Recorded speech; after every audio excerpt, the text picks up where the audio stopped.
नमस्कार, मैं M K. Jha, history lecturer Jharkhand. एक बार फिर से आप सभी का अपने इस digital platform digital classroom by M K. Jha में स्वागत करता हूं। आज हम लोग एक ऐसे विषय पर चर्चा करने जा रहे हैं जो न सिर्फ एग्जामिनेशन के पॉइंट ऑफ व्यू से महत्वपूर्ण है, बल्कि यह हमारे इतिहास की गौरव गाथा को भी प्रस्तुत करती है। आज हम लोग एक ऐसे मंदिर के विषय में बात करने जा रहे हैं जो किसी रहस्य से कम नहीं है। आज हम लोग बात करने जा रहे हैं एलोरा में मौजूद कैलाशनाथ मंदिर के बारे में। यह मंदिर अपने आप में इसीलिए महत्वपूर्ण हो जाता है क्योंकि वहां पर समकालीन समय के 3 महत्वपूर्ण धर्म के आस्था का वह केंद्र था, चाहे वह बौद्ध धर्म हो, जैन धर्म हो या हिंदू धर्म हो। इन तीनों धर्मों की वहां पर चिन्ह स्पष्ट रूप से दिखाई देते हैं और समकालीन राजाओं ने उसे न सिर्फ संरक्षण दिया बल्कि उसके लिए एक अलग प्रकार की कलाकृति हमारे सामने प्रस्तुत की है।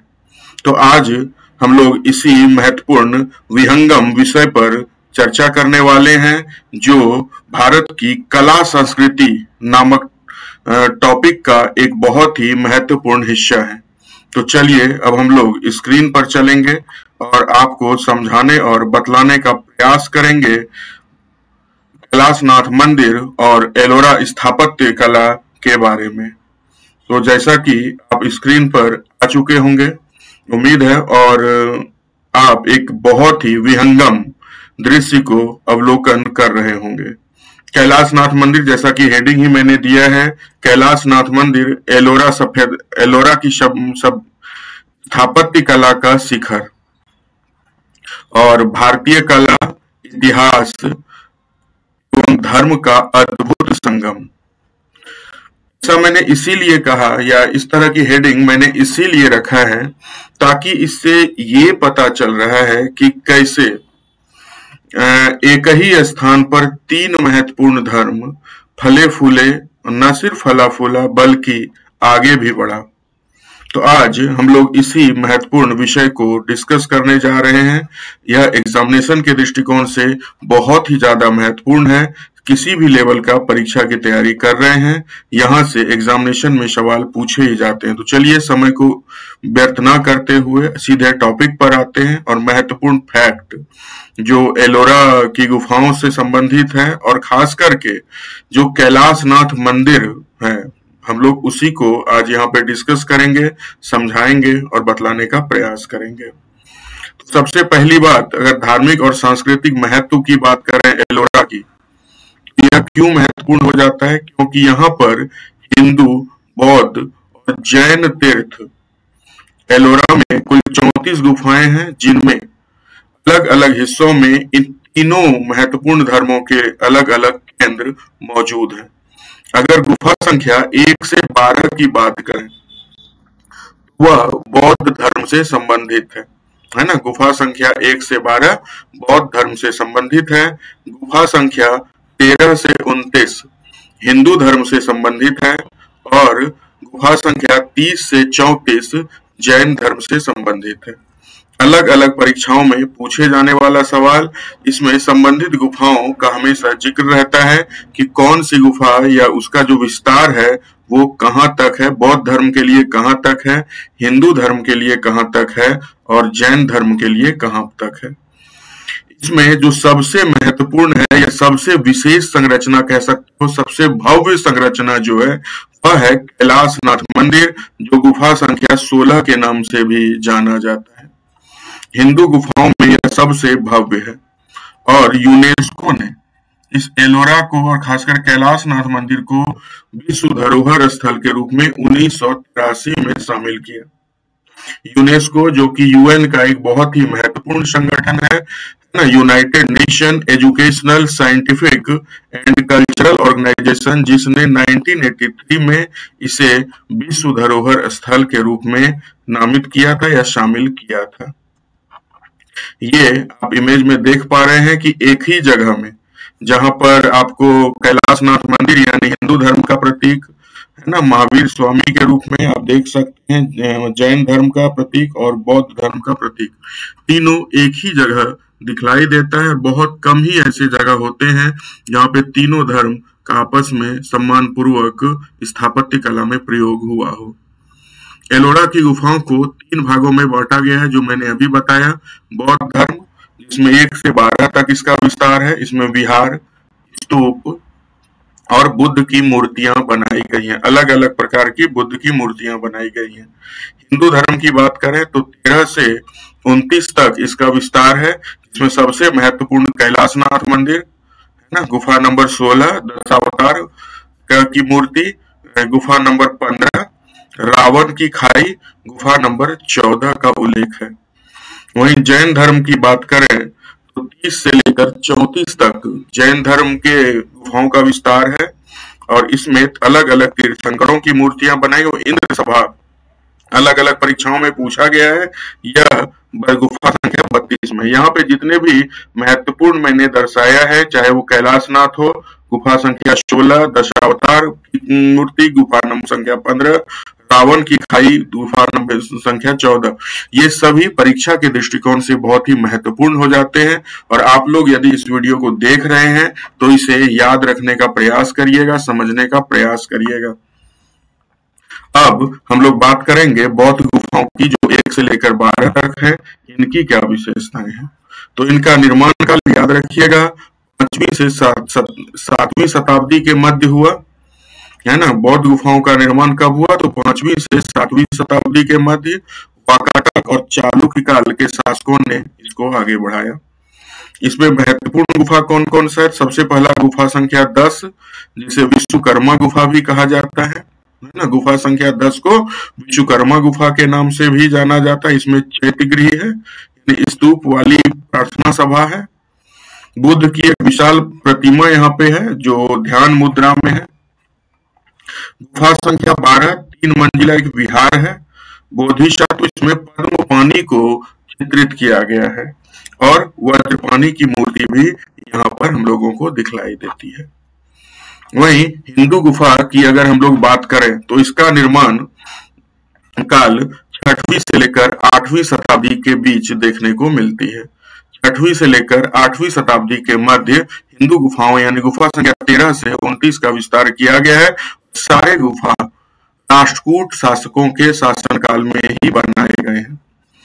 इन गुफाओं में जो कैलाशनाथ मंदिर, जैसा कि मैंने कहा, वो गुफा संख्या 16, वो तो सबसे अधिक महत्वपूर्ण है ना। उसको हम लोग बकायदा विस्तार से आगे डिस्कस करेंगे। इसके अलावा गुफा संख्या 15 दशावतार गुफा कहलाता है। इसमें दशावतार की नक्काशी की गई, यानी विष्णु के 10 अवतारों की नक्काशी की गई है।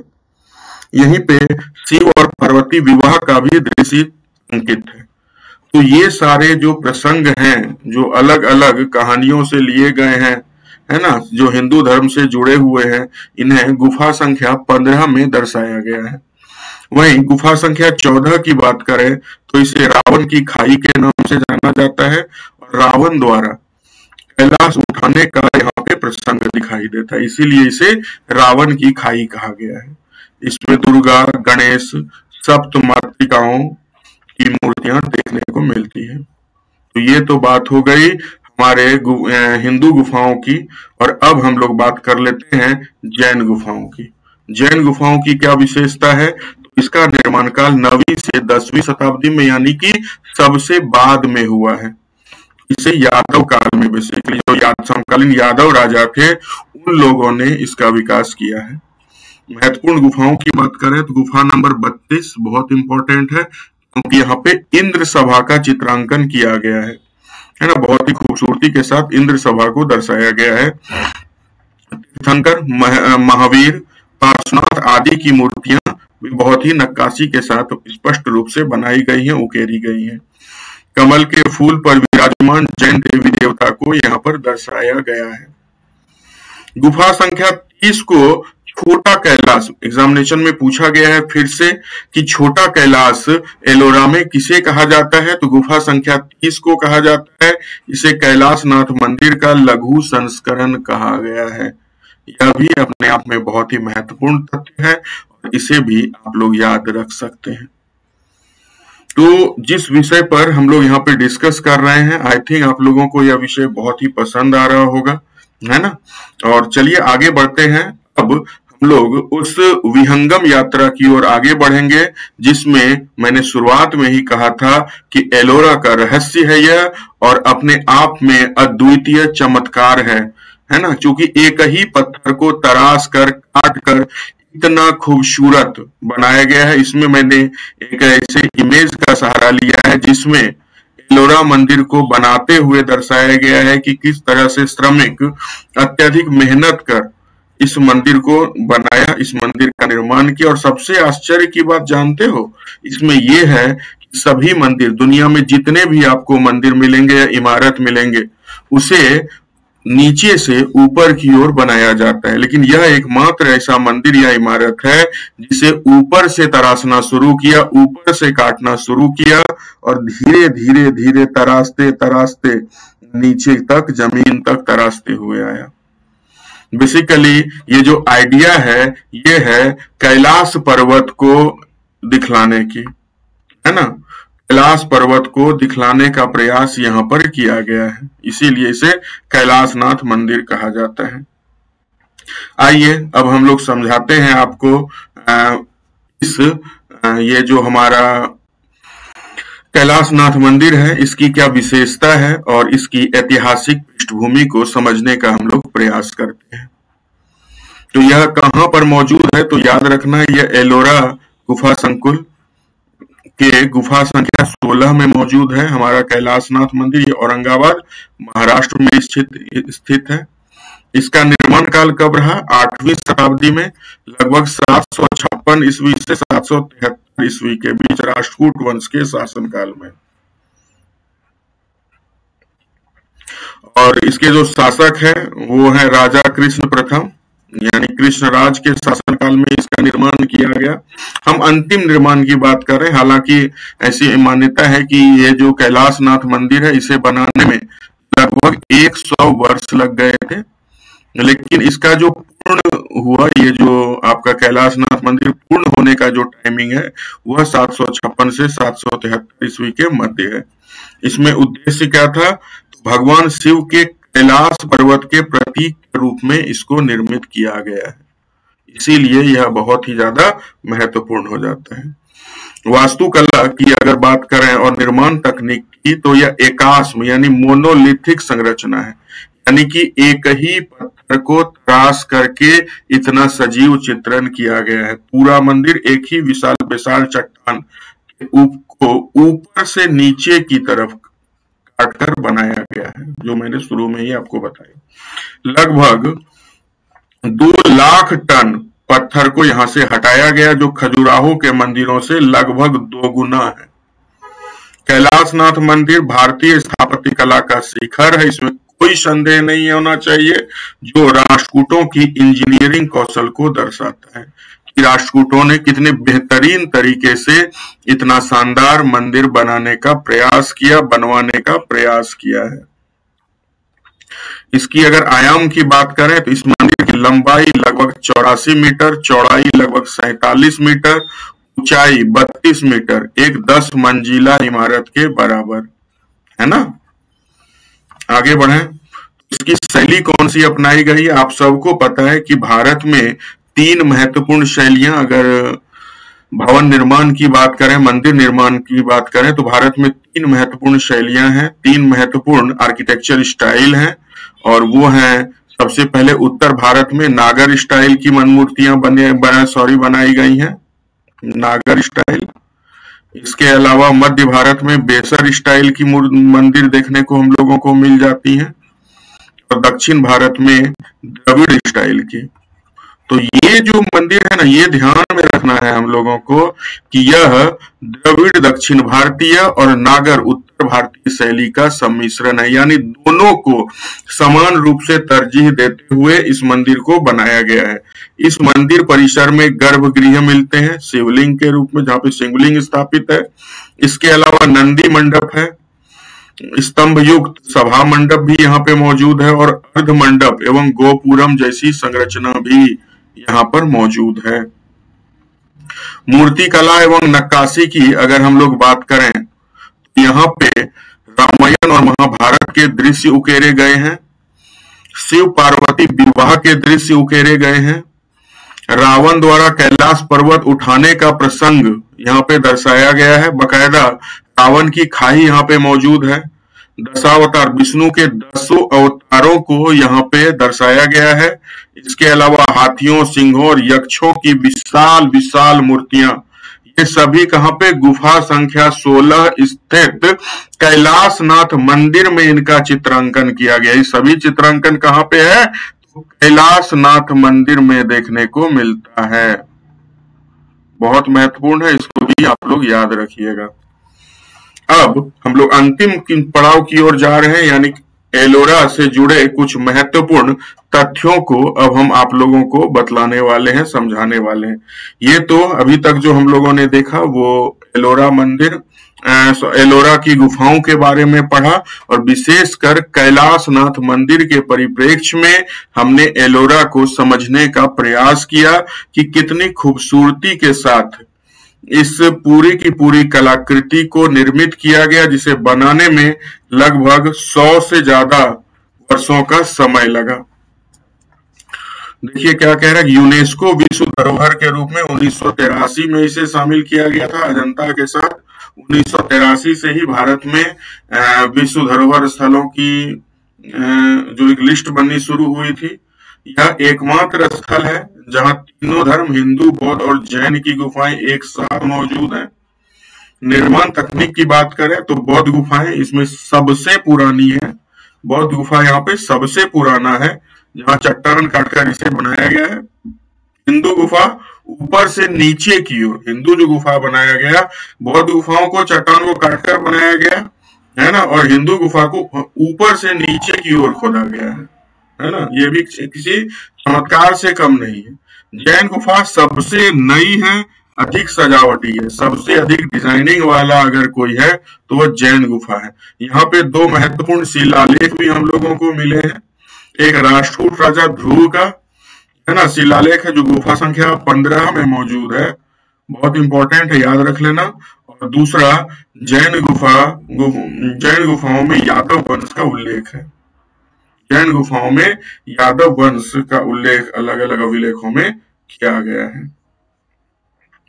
अब हम लोग अंतिम चीज समझने का प्रयास करेंगे कि ये जो गुफा था, या यूं कह सकते हो जो कैलाशनाथ मंदिर था, इसे औरंगजेब ने भी तोड़ने का प्रयास किया था, लेकिन यह इतना मजबूत था, ऐसा कह सकते हो कि औरंगजेब भी इसे नहीं तोड़वा पाया, है ना। तो कैलाशनाथ मंदिर को तोड़ने का प्रयास औरंगजेब के द्वारा किया गया। अब 1682 ईस्वी में इसका आदेश दिया। औरंगजेब ने अपने सैनिकों को मंदिर को ध्वस्त करने का आदेश दिया था। इसका उद्देश्य मंदिर की मूर्तियों और नक्काशियों को तोड़कर इस्लामिक शासन का प्रभुत्व दिखाना था। लेकिन चूंकि यह पूरा का पूरा पत्थर को काट करके बनाया गया था, तो स्वाभाविक सी बात है औरंगजेब के सैनिक इसे तोड़ने में असफल रहे, है ना। मंदिर एक ही विशाल पत्थर को काटकर बनाया गया था, इससे इसे पूरी तरह नष्ट करना असंभव था। सैनिकों ने मूर्तियों को सिर्फ खंडित किया, विशेषकर नंदी मंडप को उन्होंने क्षति पहुंचाने में कामयाबी पाई और कुछ दीवारों की नक्काशियों को नुकसान पहुंचाया। हालांकि मंदिर का मुख्य ढांचा बच गया, क्योंकि इसे गुफा की चट्टान से ही उकेरा गया था। तो स्वाभाविक सी बात है औरंगजेब ने चाह करके भी इसे नहीं तोड़ पाया, ये यूं कह सकते हो इसे तोड़ने में असफल रहा। तो आज के इस क्लास में इतना ही। मिलते हैं आप लोगों से अगले वीडियो में। इसी तरह के इंटरेस्टिंग वीडियो लेकर के हम आप लोगों के बीच आते रहेंगे। तो उम्मीद है आज का भी वीडियो आप लोगों को पसंद आया होगा। अगर आज का वीडियो पसंद आया तो जरूर इसे लाइक करिएगा, और न सिर्फ लाइक करिएगा, अगर आप इस चैनल पर पहली बार आए हैं तो चैनल को सब्सक्राइब भी जरूर करिएगा। ओके, तो मिलते हैं आप लोगों से अगले वीडियो में। नमस्कार, have a nice day, thank you to all.